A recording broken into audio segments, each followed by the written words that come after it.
Welcome students in class 11th commerce.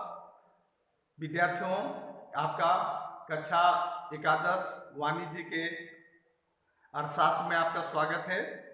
हम लोग ये पिछले दिनों contraction in demand movement along A demand and shift in demand curve, इसके बारे में हम लोगों ने पढ़ा है। अब इसी का अध्ययन करेंगे कि movement along A demand curve के अंदर में दो प्रकार की चीजें होती हैं।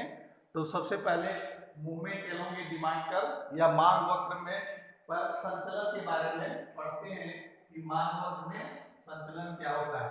तो यदि एक ही मांग वक्र पर उपभोक्ता एक ही मांग पर जब उपभोक्ता ऊपर से नीचे की ओर या नीचे से ऊपर की ओर चलता है, जाता है या वस्तुओं का उपभोग करता है तो इसको movement along A demand curve कहते हैं। इसमें केवल वस्तु के मूल्य के कारण होता है। इस पर मांग का नियम लागू होता है कि यदि वस्तुओं के मूल्य में कमी होती है तो हम अधिक वस्तुएं खरीदते हैं, और यदि वस्तुओं के मूल्य में वृद्धि होती है तो हम कम वस्तुएं खरीदते हैं। इसमें अदर फैक्टर्स जैसे इनकम, रिलेटेड गुड का प्राइस, टेस्ट, प्रेफरेंस या एक्सपेक्टेशंस इत्यादि को कांस्टेंट मान करके चलते हैं।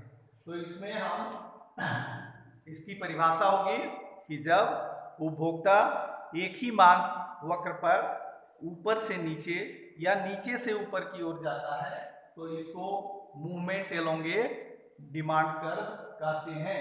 इसे मांग वक्र पर संचलन कहते हैं कि जब उपभोक्ता एक ही मांग वक्र पर ऊपर से नीचे या ए से बी बिंदु की ओर या बी से ए बिंदु की ओर जाता है तो इसको movement along A demand curve कहते हैं। यहाँ ए बिंदु से बी बिंदु की ओर जा रहा है तो यह एक्सटेंशन है, और जब बी से ए की ओर रिवर्स में जा रहा है अर्थात वस्तु के मूल्य बढ़ने के कारण या कम मात्रा में खरीद रहा है तो इसको कॉन्ट्रैक्शन इन डिमांड कहते हैं। तो इसी को दो भागों में बांटते हैं। पहला है extension in demand. Extension in demand मांग में प्रसार, मांग में अधिक हो जाना।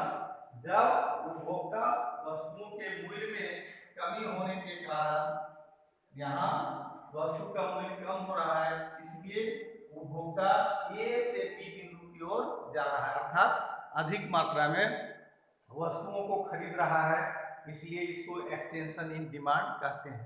कि यदि वस्तु के मूल्य में कमी आती है तो उपभोक्ता अधिक मात्रा में वस्तुओं को खरीदता है, तो इसे एक्सटेंशन इन डिमांड कहते हैं।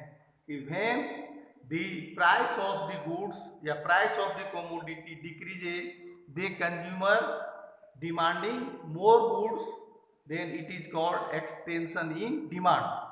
अब दूसरा है कॉन्ट्रैक्शन इन डिमांड या मांग में संकुचन होना। जब वस्तु के मूल्य बढ़ जाते हैं, वस्तु के प्राइसेस बढ़ जाते हैं तो वह कम मात्रा में वस्तुओं को खरीदता है। जैसे वस्तु के प्राइसेस बढ़ गए, इसके कारण उपभोक्ता बी से एक बिंदु की ओर अर्थात नीचे से दाहिनी और नीचे से ऊपर की ओर जा रहा है, तो इसको हम कॉन्ट्रैक्शन इन डिमांड कहते हैं, मांग में संकुचन कहते हैं। तो यह है movement along A demand curve. इसको दो भागों में बांटते हैं, पहला एक्सटेंशन इन डिमांड और कॉन्ट्रैक्शन इन डिमांड। मांग वक्र पर संचलन को दो भागों में बांटते हैं, मांग में प्रसार होना और मांग में संकुचन होना। तो ये दोनों चीजों को अध्ययन करेंगे और इसके नोट्स बनाएंगे। ये सब एग्जाम्स में आते रहेंगे, चाहे एक का वर्णन करने रहे या आपको दोनों के बारे में डिफरेंसेस करने के बारे में पूछ सकता है। तो इन चीज़ों को, ये फंडामेंटल चीज़ है, तो इन चीज़ों को, बेसिक चीज़ों को समझना आपको जरूरी है। तो पढ़ते रहें। Be safe. Thank you. Have a nice day. Thank you.